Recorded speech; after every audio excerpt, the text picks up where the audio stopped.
It's time. Okay. Listen, I can't even get myself comfortable because I'm stressed thinking about this movie. I had to write down everybody because, let me back up. Hello, 'tis I, Shayde Bridges, here to discuss with you the movie version of the Andrew Lloyd Webber musical, Cats. The Broadway classic, the Broadway hit, the show that everybody hates to love and loves to hate. First things first, I'm just gonna tell y'all, I love Cats. I think it's fucking weird. I'm talking about the musical. There's a plot, like, yes, there's a plot happening there. The real question is, like, why? Why is this the plot that they chose? I don't know. I, myself, am a cat lover. This is not my only pair of cat ears. I have at least 20 pairs of cat ears. I have been a cat lady since I came out of the womb. Because of my inherent love for cats, like the animal, is just everything I never knew I needed. The concept of a bunch of humans dressed up as cats in these fantastic costumes, and again, I'm still talking about the musical version, doing these incredible dance moves, pretending to be cats, and then singing about being cats. It's phenomenal to me. Like, unironically, I love it. I think it is fantastic. It is so weird. And honestly, truly, there are a few things I love more than theater that makes you uncomfortable. I think it's really funny. Like, I think it is so funny when when there is some sort of like performance happening and there are weird things happening on stage that like make everybody in the audience kind of cringe and make you kind of wonder like, wow, these actors are like they're really into this. They're like really into this. And it's like uncomfortable. I live for moments like that, both as an audience member and as like a performer. I think it is hilarious. I don't know why, because maybe other people don't. I'm sure a lot of people hate it, but I think it's so funny when you're just sitting there going, what the fuck is happening on stage right now? I live for those moments. So that being said, now that you know like my opinion of like the musical, that's important to know, I think, going into this, knowing that I am aware of the musical, I do love the music, all those things, because I think that like going into this movie, not knowing the show at all is a whole different experience than going in already knowing it. So those things being said, let's refer to my list of people in the show because I don't want to forget, because I did try to talk about this once before, but I was kind of rushed. I did not talk about everybody and I did not say all the things that I wanted to say. So first things first, I'm gonna cross it off as we go. This is not in order. Who do we want to talk about first? You know what? I'm just gonna give you like my like overall opinion, my like number one statement, the number one thing that could have made this movie. I would say, okay, I just thought that I was putting the lid on my thumb and I wasn't. Cool. That's really good. I think that had they chosen to not use CGI for costumes, that this movie would have been like pretty good, to be honest with you. The fact that they chose to cover up the dancers with CGI just because they can, that's great that technology can do that. I'm stoked for technology. Yay, cool, we can put fur on human beings with a computer. One of the things that's so amazing to me about the Broadway show is those fucking costumes and also the makeup. And if they had, I mean, they took the time to put makeup on these people. You can see it in the movie. There would have been so many jobs for people if they had just spent the money on makeup artists and costume designers instead of CGI that looked really bad. And it was not as bad. Like, I think that as like when I first started watching it, I was just like, oh my god. And like when I first saw the trailers and stuff, I was like, why did they make this decision? Why did they make this decision? I can't say the word decision. I get it, whatever. I actually really don't know why they made that choice, to be honest with you. Maybe it was easier. I don't freaking know. My guess is that they needed the CGI for like the set aspect of it. And that I thought was cool. It was confusing because the cats were like, sometimes the scale of the cat was huge and sometimes it was really, really small. Like the part where they're like when they're all like in a house and stuff, they're like cat size, like normal cat size. But then when they're like during Skimble Shanks, when they're all tap dancing and running down the railway, if you actually look at the perspective, like they're now all of a sudden like tiny. They become like this big because all of the humans are like this big on this huge rail. And I was like, I didn't know that the cats were like 3 inches tall. Using the CGI for the sets and everything, I think was beautiful. I thought that it was very visually stunning and I thought that that was cool. But it completely took away from what these dancers were doing because, example, Francesca Hayward, she was the one who played Victoria, the white cat who doesn't have a song or anything. I feel like they gave her more of a reason to be there in the movie, which was cool, than they do in the show. But I don't know, she was just kind of there to dance and be beautiful. And she did exactly that. But I also felt bad for her because I was like, she's doing some of this crazy, gorgeous ballet that, like, her toes look weird because they're CGI'd weird and her fingers are normal.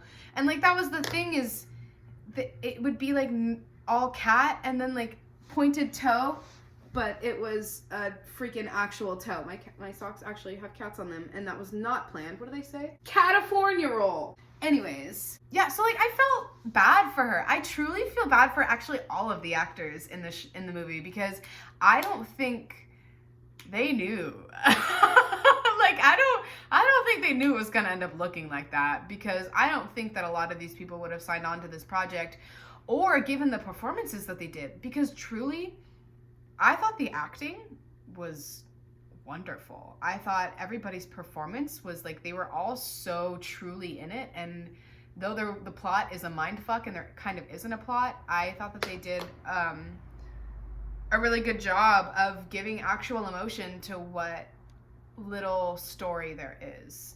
That was really cool to me, just to see the actors, like, I mean, they were giving great performances. They were fully in it. So again, that's why I can only imagine that they didn't know, because not to say it would be unprofessional if they knew, like, let's just say that they did know how bad the CGI was and they signed on to the project anyway. I'm not saying that I think that they would necessarily intentionally give less of a performance, but when you don't fully believe in a project, it's harder to really, really give your all.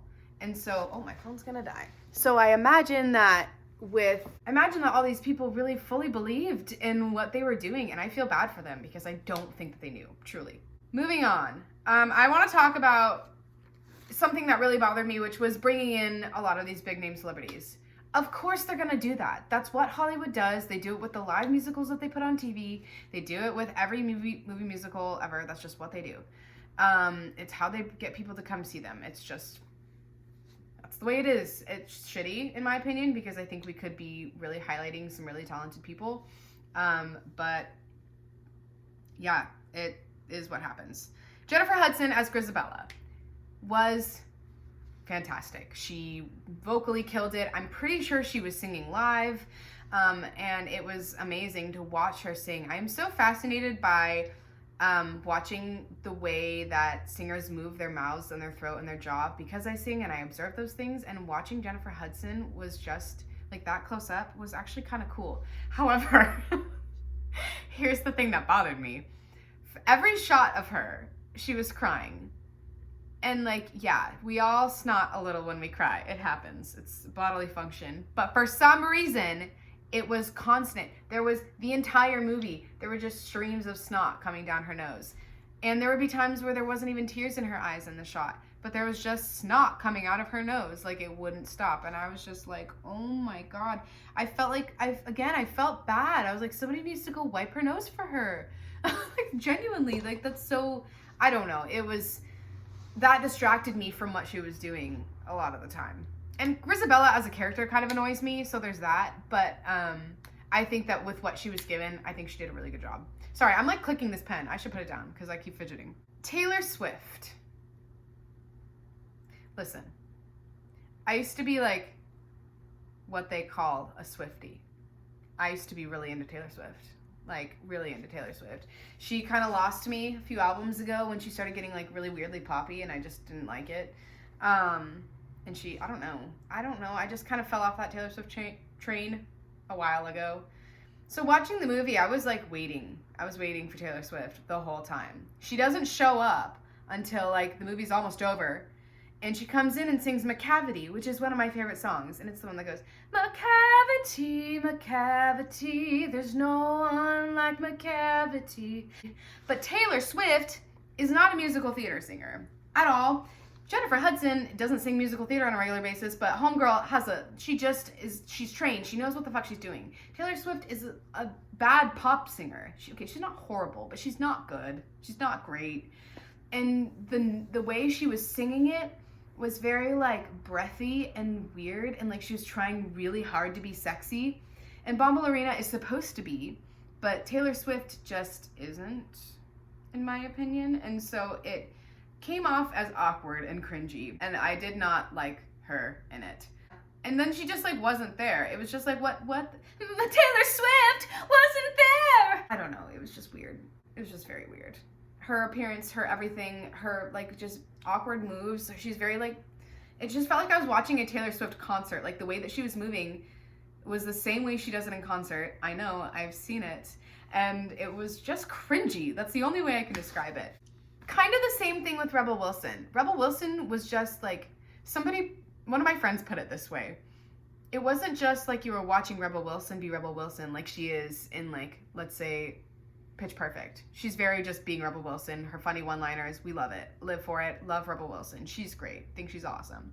But in this movie, it's not the time and the place for that. It just didn't fit. It completely, every joke she said just didn't land. It was so awkward and uncomfortable.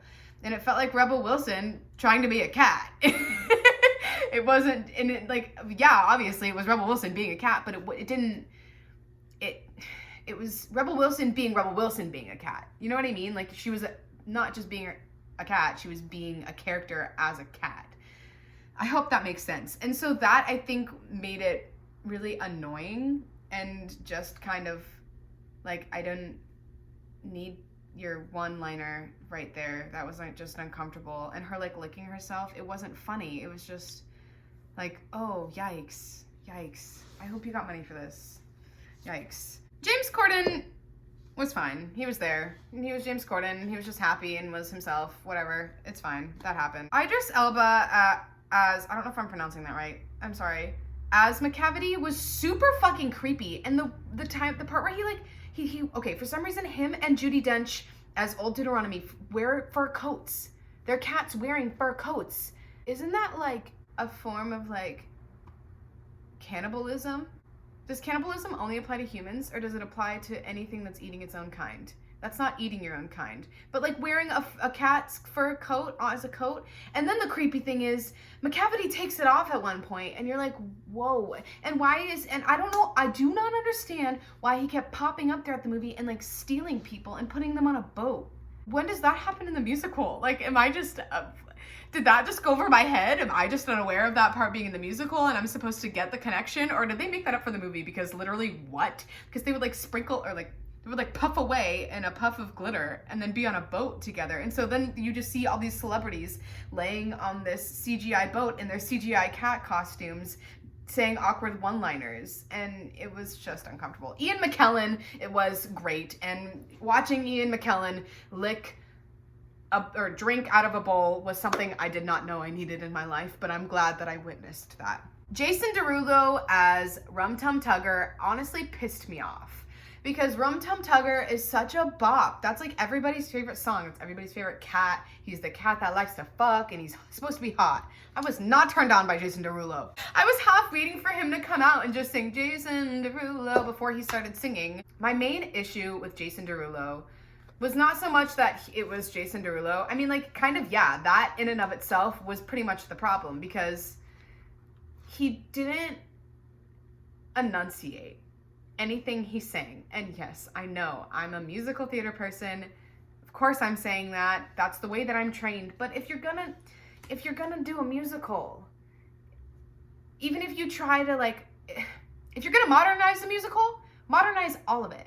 Don't only modernize a couple of the songs.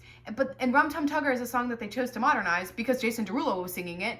And I think that if they had done it in a way that you could actually understand him and like made it a bop, that song could have gone mainstream. But it's just uncomfortable because you cannot understand anything he's saying. The song is already quick. It's supposed to have that very Rocky Horror kind of feel to it, Frankenfurter kind of feel to it. And instead, I didn't know. I mean, I know the song and I didn't even know it was happening. And that was a disappointment because that song is so good. I also felt that way about Mungo Jerry and Rumple Teaser. They completely changed the song. Like, they completely just changed it into something else. And I don't know why. I really don't know why they did that because that song is so good. I think it's really good. There's a really weird tempo thing that happens during that song. So, like, maybe that's why they had to change it. But the rest of the song, the, like, big band, it's a very dun, dun, da, da, da. It makes you want to do a kick line or like a jazz square. I don't know. It's just such a good piece of music. I was really bummed out when Mungo Jerry and Rumple Teaser came on screen and I heard the lyrics that I knew, but it wasn't the song that I knew. That bummed me out. It kind of upset me because, again, it was like, why are you only changing some of the songs? And there was a lack of continuity, I think, throughout all of it because, again, they changed some of the music and then didn't change other things. So, example, like the opening number, the chorus is them going, because jellicles can and jellicles do, jellicles do and jellicles can, jellicles can and jellicles do, jellicles do and jellicles can, jellicles can and jellicles do. Nobody, like, that in and of itself is a piece of music that is not appealing to listen to on its own. You're watching it to be visually stunned, to be stunned by the choreography, because everything in and of its, or everything together makes it work. That music, being what it is, has to stay like that. It just does. They couldn't really change that. They couldn't really modernize it because there's no way to do that. So, in making that choice, they should have made the choice to keep all the rest of the music also in the same vein as the way that, like, the opening number was and some of the other more classic songs, because there was no... It felt like 10 different people had ideas and then just threw them all together. It just didn't work. It didn't make sense. It was discombobulated and kind of all over the place because of that. I thought the choreography was stunning. I thought everyone's performances were amazing. Judi Dench being Old Deuteronomy. I can't remember exactly what the story is, but basically she was like in the Broadway production, was supposed to go on as Grizabella and then never got to for some reason. She like got sick or something. I don't remember exactly what it is. I'm sorry. But so her being in the movie was kind of honoring the fact that she never got to do that performance. So there's like a whole part of the movie where like you see Judi Dench looking, like there's a shot just of Judi Dench looking very proudly at Grizabella, Jennifer Hudson. And I thought that was a nice moment, if you know that little fun fact. But I think that overall it was just cringy. There was a lot of potential in it, and I don't think it was as bad as people were saying it was. And I think that had the CGI not been there, it would have made everything about it better. But I think it was very much a mind fuck. There's no plot. I mean, there is, but it doesn't fucking matter. And I 100% recommend that if you're gonna watch it, being under the influence in some way. Unless you are not of age. I would not recommend that to you. I don't think I can say that on the internet. So yeah, I did not just recommend that underage people do bad things, but I am recommending it if you are of age, because yikes. It's just yikes. And again, it's disappointing because like, I was actually more disappointed than I thought I would be, because I went in knowing that it was really bad and knowing that a bunch of people hated it. And so I knew that like, it wasn't gonna be what I wanted it to be. And then I ended up being even more disappointed just because I was like, oh damn, like this actually could have been good. This actually had potential. And I truly feel bad for the actors because I don't think that they could have anticipated what it was actually gonna look like. There's no way that they knew. I mean, I'm sure that they probably had mock-ups of some sort and had like an idea, but I can't imagine that they actually knew. And that's a bummer. Yeah, that's like pretty much all of my opinion on Cats. I really want to know what you guys think. Let's have a conversation about it. Tell me in the comments what you thought of it. Tell me what your favorite part was, what part you hated the most, what part you would have changed, what you would have done differently, what you liked about it. I want to know what you guys think, because to each their own, man. That's the coolest thing about this kind of shit. So yeah, thanks for joining me. I'll see you guys real soon. Bye.